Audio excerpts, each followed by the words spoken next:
Patriots Nation, let me say this as directly as possible. What's happening in Foxborough has moved way past the stage of random rumors and straight into full-on alert mode. Because when a team shows weakness in more than one area on offense, starts sending public signals, and still leaves big doors cracked open on key decisions, that's not accidental. That's movement. That's pressure. And to me, that's also a crystal clear sign they're trying to speed up the whole Drake Maye project before the season gets expensive in the worst possible way. There are missing pieces, there are hidden messages, and there's a massive decision coming. If you live and breathe Patriots football, subscribe to the channel and stay with me, because this read on Foxborough today is heavy. And the first major sign of all that pressure has a name, Patriots fans: Stefon Diggs. Because when Elliot Wolf goes public and says he doesn't want to shut the door on anything, sure, it sounds political, sure, it sounds careful, but it also keeps a possibility alive that a lot of people in Foxborough thought was dead and buried. And that's the point. There's no confirmed return, there's no deal close to the finish line, but there's no final goodbye either. And in an off-season like this one, that alone is enough noise to make Pats Nation sit up and pay attention. This conversation isn't emotional just because Stefon Diggs played well. It's structural. The Patriots are still trying to raise the ceiling of this receiver room, still trying to surround Drake Maye with more security, more chemistry, and more proven talent. And that's exactly why Diggs' name is still hovering over this offense like a storm cloud that never fully drifted away. When a team moves on from a wide receiver because of salary, not because he can't play, not because he didn't fit, not because he looked washed inside the system, that story never really dies. It just sits there, waiting for the market to shift. And the market does shift. That's the spark that changes the whole temperature of this thing. If Diggs doesn't get the flood of interest people expected, the board gets reshuffled. The value changes, the urgency changes, the room for a reunion gets bigger. Before, it felt like a closed chapter. Now it feels like a door cracked just enough to make you wonder what's really happening behind the curtain. And when New England still hasn't made that one move that truly transforms the receiver room, that opening starts to carry real weight. And there's more. The fan base saw something that's hard to erase. Stefon Diggs brought production, leadership, and presence. He gave the offense stability, and he showed real chemistry with Drake Maye. That matters more than people want to admit. For a young quarterback, continuity isn't a luxury, it's fuel. It's the kind of thing that speeds up reads, builds confidence, and helps turn flashes into something sustainable. So when people talk about a possible Diggs return, this isn't just nostalgia talking. This is football. This is development. This is trying not to waste a crucial year in the growth of your franchise quarterback. Now sure, there's another side to this. The Patriots could still look for a trade. They could still go another route. They could still use the draft to chase a bigger leap. All of that is on the table. But if none of those paths delivers immediate impact without a painful cost, then Stefon Diggs' name comes roaring right back to the center of the table. And at that point, the question stops being, is this impossible? And turns into something a whole lot heavier. If the answer was already in Foxborough once, will the front office have the guts to bring it back? But here's the part that almost slips through the cracks in the middle of all this noise. It's not enough to think only about weapons for Drake Maye if the Patriots aren't also thinking about how to keep this offense standing for the full length of the season. And that's exactly why Nick Chubb's name starts to make real sense through a colder, smarter, more Patriot way kind of lens. A lot of people look at that possibility and think small, like it's just another veteran floating around out there. I don't see it that way. I see insurance.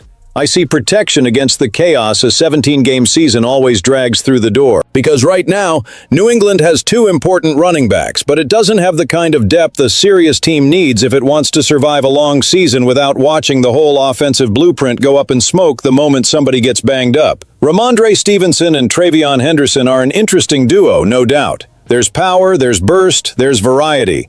But the NFL does not care about pretty plans on paper. Injuries change everything. One back goes down, the other gets nicked up, and suddenly the offense loses its identity like a car losing a wheel on the highway. That's where Nick Chubb comes in as a name that deserves way more serious discussion. We're not talking about peak Nick Chubb anymore, and that has to be said if we want to stay credible. The last few seasons brought wear, injuries, and more modest production than the version of him that used to run through defenses like a wrecking ball. But even then, he still showed in 2025 with Houston that he can contribute, handle volume, and give you real physical presence.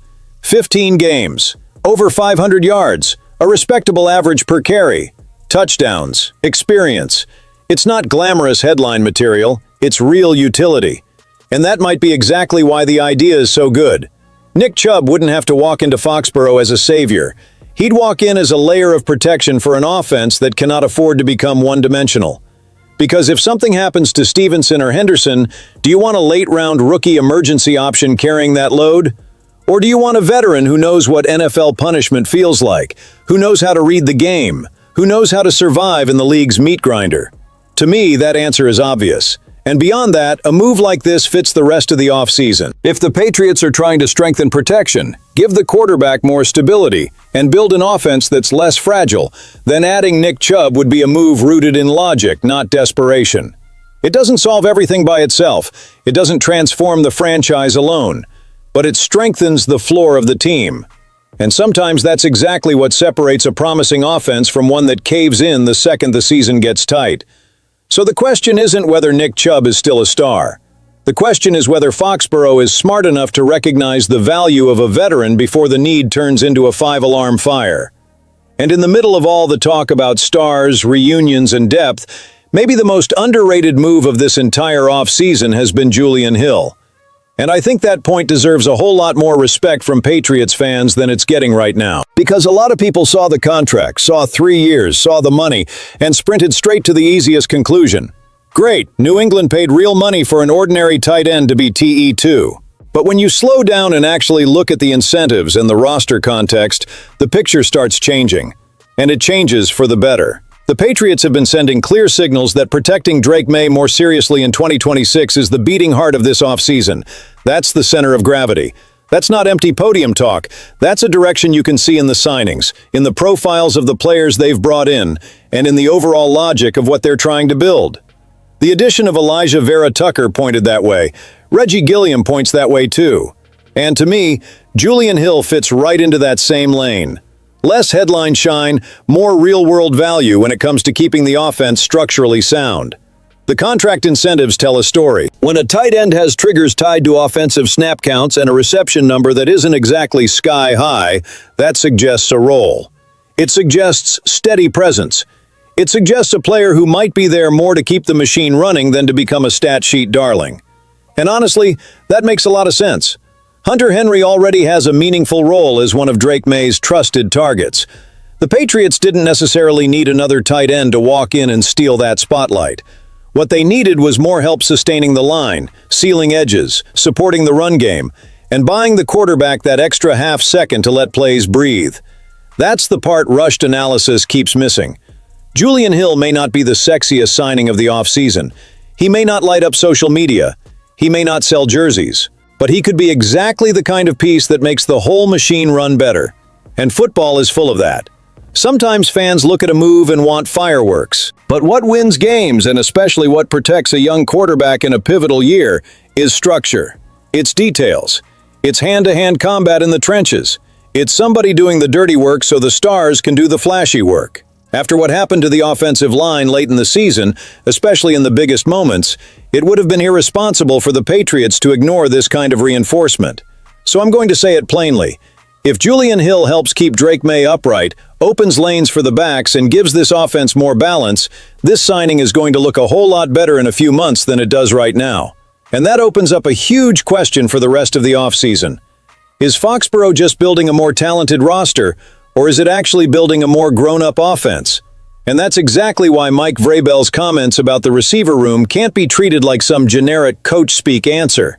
There's a message in there. Because while a lot of people on the outside look at this group and see what's missing, Vrabel looks at it and tries to sell growth, consistency, and internal development. When he talks up Romeo Doubs, when he brings up Pop Douglas, Kayshon Boutte, and Kyle Williams with that kind of confidence, he's not just defending the roster into a microphone.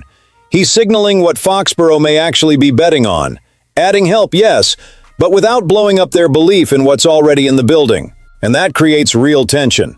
On one side, there's the obvious need to replace the efficiency, production, and impact Stefon Diggs left behind. That's a fact. Vrabel acknowledged it. There's no spinning your way around that. But on the other side, the head coach is also making it clear he doesn't want to crush the confidence of the guys already in the room. And honestly, I get it. Because if Romeo Doubs really is the steady receiver this staff believes it brought in, if Pop keeps rising with more touches, and if Kyle Williams makes the physical jump they're waiting for, then maybe the Patriots are trying to build a room that's more balanced than it looks at first glance. But here's where the Foxboro reading gets hot. Believing in internal growth does not erase the urgency to add more talent. If anything, it explains why the franchise is still leaving so many doors open. Because there's a big difference between liking what you have and pretending it's enough. And I don't think Vrabel is doing that. I think he's protecting locker room confidence while the front office figures out whether there's still one more heavyweight move needed to finish the puzzle. That, to me, is the real message.